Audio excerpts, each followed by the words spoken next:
인니의 운명이 한국에 달렸다. 한국 이것까지는 공개 안 하려 했는데 말이지. 인니 큰일 나버린 상황. KF-21, TFX. 인도네시아는 공동개발 분담금도 잘 안 내고 기술진도 철수시키면서 한국형 전투기 KF-21 사업에 발목을 잡고 있었습니다. 다행히 지난달부터 인도네시아 기술진이 경남 사천 한국항공우주산업 카이로 복귀하기 시작했습니다. 민업 분담금을 지불해야 한 인니 동행이 순항하겠지만 이렇게 기술진이라도 보내니 긍정적 신호임에 분명합니다. 방사청은 지난달 11일 인도네시아 기술진 복귀를 환영하는 별도의 보도자료를 냈습니다. 방사청은 보도자료에서 내년 KF-21 초도 비행 2026년까지 체계 개발을 완료할 예정이라고 밝혔습니다. 진짜로 2026년까지 KF-21의 체계 개발, 즉 완전한 KF-21 전투기의 개발을 끝낼 수 있을까요? 불가능합니다. 2026년에 KF-21은 비행할 수는 있겠지만 수백 킬로미터 거리의 지상 표적을 공격하지 못하는 반쪽 전투기입니다. 북한 핵심 시설을 공격하려면 방공망 촘촘한 북한 영공 깊숙한 데까지 들어가 폭탄을 떨어뜨리는 대모험을 감수해야 하는 전투기입니다. 수백 킬로미터 거리에서 지상 표적을 정확히 때리는 장거리 공대지 미사일이 없기 때문입니다. 방사청은 애초 KF-21 무장 계획에는 1차 양산 때 장거리 공대지 미사일이 없었다는 이유로 2차 양산 중에나 장거리 공대지 미사일을 달겠다는 방침입니다. KF-21 120대 가운데 1차 양산 40대와 2차 양산 상당수에는 장거리 공대지 미사일이 없다는 뜻입니다. 최근 KF-21의 장거리 공대지 미사일을 적시에 통합, 장착하는 여러 대안들이 나오고 있는데 방사청은 오래전에 작성한 KF-21 무장 계획만 붙들고 요지부동입니다. 방사청의 환영 속에 카이로 복귀한 인도네시아 기술진도 방사청의 KF-21 무장 계획을 들으면 적잖이 답답할 것입니다. 해외 수출은커녕 우리 공군이 원하는 수준의 전력 강화도 기대하기 어렵습니다. 방사청의 막막한 장거리 공대지 큰 그림 장거리 공대지 미사일은 적이 유격, 제밍을 피하며 수백 킬로미터를 저공 비행해 작은 창문 크기의 표적을 정확히 때린 뒤 수M 두께의 강화 콘크리트를 뚫고 폭발하는 가공할 무기입니다.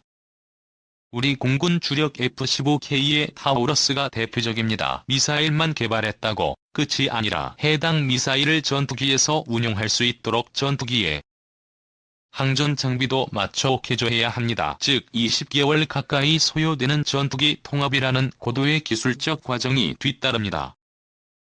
KF-21은 2026년 체계 개발 종료와 함께 곧바로 양산에 착수됩니다. 1차 양산은 2026년부터 2028년까지 40대, 2차 양산은 2028년부터 2032년까지 80대입니다. 합쳐서 120대 모두 우리 공군이 인수합니다.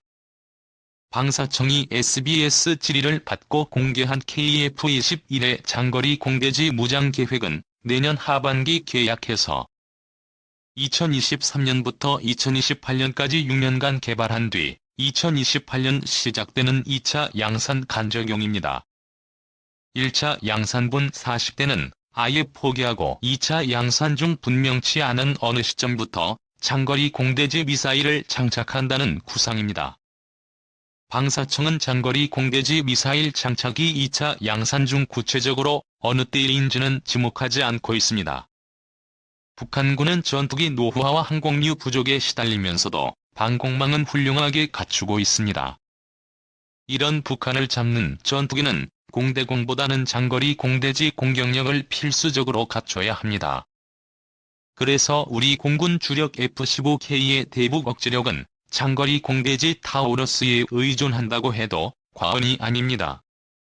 대전 상공 정도에 떠서 발사한 타우러스가 북한의 방공망과 제밍을 뚫고 북한 전역의 핵심 시설들을 무력화할 수 있기 때문입니다.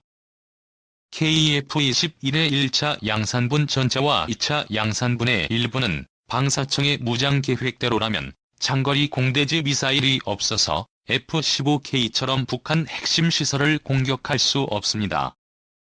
6.25 때처럼 북한 영공에 진입해서 폭탄을 떨어뜨려야 하는데 그 전에 북한의 방공망이나 제밍에 당하기 십상입니다. 일각에서 KF-21을 깡통 전투기라고 폄하하는 이유가 바로 여기에 있습니다. 갈팡질팡 장거리 공대지 작은 그림 KF-21 1차 양산분 40대는 포기하고 2차 양산 중에 장거리 공대지 미사일을 장착한다는 것이 방사청의 큰 그림이라면 누가 어떻게 장거리 공대지 미사일을 개발하느냐의 세부 계획은 작은 그림입니다. KF-21 장거리 공대지 미사일 개발 방식인데 갈팡질팡 행보입니다. 한국국방연구원 기더는 2017년 8월 사업 타당성 조사를 통해 장거리 공대지 미사일 국내 개발이 가능하다는 결론을 내렸고 이에 국방과학연구소 ADD가 LIGN-X1과 함께 탐색 개발에 착수했습니다.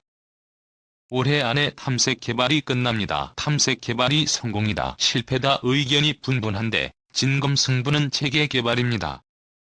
애초 계획은 체계 개발도 ADD가 도맡는 것이었습니다. 그런데 2019년 9월부터 2020년 6월까지 10개월간 급격한 변짐이 이루어졌습니다.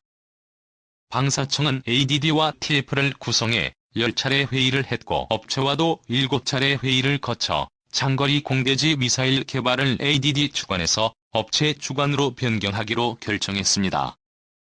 작년 6월 26일 국방장관이 주관하는 무기 관련 최고 의사결정기구인 방위사업추진위원회에서도 의결됐습니다. 장거리 공대지 미사일의 업체 주관 개발이 정부 정책으로 결정된 것입니다. 장거리 공대지 미사일 개발의 책임은 오롯이 국내 방산업체의 어깨에 놓였고 업체들은 발빠르게 해외 기술 협력을 모색했습니다. 업체마다 유의미한 성과를 내고 있는 상황입니다. 작은 혼란을 뚫고 직진하나 싶었는데 또 급변침의 순간이 다가오는 것 같습니다. 방사청 관계자들 입에서 다시 ADD에서 개발해야 성공 가능성이 높다는 말이 나오기 시작했습니다. 어떤 핵심 관계자는 업체 주관 개발이 아직 결정된 것도 아니다라는 말도 했습니다. 국방장관 주재 방위사업추진위원회에서 의사봉 두드려 통과된 사안인데 결정되지 않았다고 주장하니 수상할 수밖에 없습니다. 장거리 공대지 미사일 개발 주관을 다시 ADD로 되돌리려는 분위기로 읽힙니다. 미사일 개발 방식의 오락가락입니다. 장거리 공대지 미사일은 굳건한 계획하에 일사불란하게 움직여도 성공을 장담하기 어려운 고도의 무기체계인데 방사청은 좌고우면입니다. 방사청 KF-21 계획 얼마나 잘 지켰나. 2015년 가을 KF-21의 전신이라고 할 수 있는 KF-X 사업이 일대 위기를 맞았습니다. 미국의 4대 핵심 기술 이전 거부 사태입니다. 당시 방사청은 입에 침도 바르지 않고 미국이 핵심 기술을 이전할 것이라고 단언했습니다. 미국은 핵심 기술을 줄 수 없다는 의사를 일찍이 표명했는데도 방사청은 미국의 기술을 받을 수 있다며 국민들을 속였던 것입니다. 언론의 끈질긴 지적으로 방사청의 거짓말은 드러났습니다. 청와대까지 나서 진상조사하고 대안을 찾았습니다. 만약 그때 미국이 줄 것이라는 방사청 말만 믿고 있었다면 현재의 KF-21은 존재하지도 않았습니다. 내년 초도 비행도 불가능했습니다. KF-21의 공격력과 경쟁력을 좌우할 장거리 공대지도 방사청은 자기들 무장 계획만 믿으라고 하는데 6년 전 가을의 기억과 근래 돌아가는 일들을 놓고 보면 도통 믿음이 생기지 않습니다. 방사청의 무장 계획을 완벽하게 달성하기도 어렵거니와 성공한다 해도 양산 120대 중 절반은 장거리 공대지 미사일 없이 태어납니다. 우리 공군도 인도네시아도 원하지 않는 전투기입니다. 수출도 쉽지 않습니다. 방사청 무장계획 성공의 결과물 자체가 막막하기 짝이 없습니다. 그럼에도 방사청은 별다른 근거도 없이 자기들 KF-21 무장계획이 가장 빠르고 KF-21의 최적이라고 주장하고 있습니다. 누가 어떻게 개발하느냐의 작은 그림, 즉 세부 계획은 갈피 못 잡고 방황 중인데도 방사청은 자신만만입니다. 대안들이 많이 제시되고 있지만 귀를 기울이지 않습니다. KF-21 관련 방사청 핵심 당국자들은 가깝게는 내년 KF-21 초도 비행 이전, 멀리는 KF-21 장거리 공대지 미사일 계획 이행 이전에 현직에서 물러나게 돼 KF-21에서 비롯되는 어떤 책임도 지지 않습니다. 맞든 그러든 기존 계획만 틀어지고 있으면 퇴직하는 그날까지 수고로움 없이 편안합니다. 모든 책임은 애꿎게도 현재는 아무 책임도 권한도 없는 선량한 후배들이 미래에 떠안아야 합니다.